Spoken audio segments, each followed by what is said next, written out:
Inanunsyo ni Pangulong Trump ang isang ekonomikong D-Day laban sa Iran. Lalapit kami sa lahat ng aming mga kaalyado at sasabihin namin na kayo ay kakampi namin o kalaban namin. At ito ang magiging pinakamalaking koordinadong ekonomikong isolasyon sa kasaysayan ng mundo. Ibabagsak ninyo ang rehimeng ito. Kasama ba dito ang Tsina? Dahil sila ang pangunahing kasosyo sa ekonomiya ng Iran. Malaking tulong sa kanila kung makikiayon sila. Sabi ni kalihim ng pananalapi Besant na ang layunin ng mga parusa ay pabagsakin ang rehimen. Si Pangulong Trump sa loob ng maraming buwan ngayon ay umiwas magsabi kung ang layunin ba ng anumang operasyong militar ay pabagsakin ang rehimen. Palagi niyang sinasabi na ang layunin ng mga operasyong militar ay tiyakin na hindi kailanman maabot ng Iran ang antas ng kakayahang nuclear.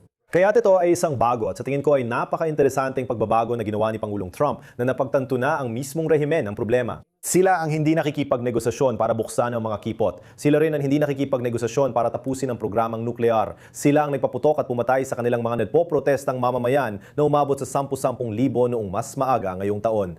Sa wakas, kinikilala na ni Pangulong Trump na ang mismong rehimen ang problema. Ang mga ekonomikong parusa ay layuning pabagsakin ang rehimen. Sinabi ni Besant na ito na marahil ang magiging pinakamalaking sistema ng mga sangsyong pang-ekonomiya sa kasaysayan ng mundo. At hindi lang ito laban sa Iran at pagtutok sa kanilang mga pinansyal na account. Tatargetin din nito ang mga tumutulong sa Iran sa kahit anong paraan. At kapag sinabi mo yan, maaring tinutukoy mo ang China, maaring ang Rusya, maaring ang Qatar.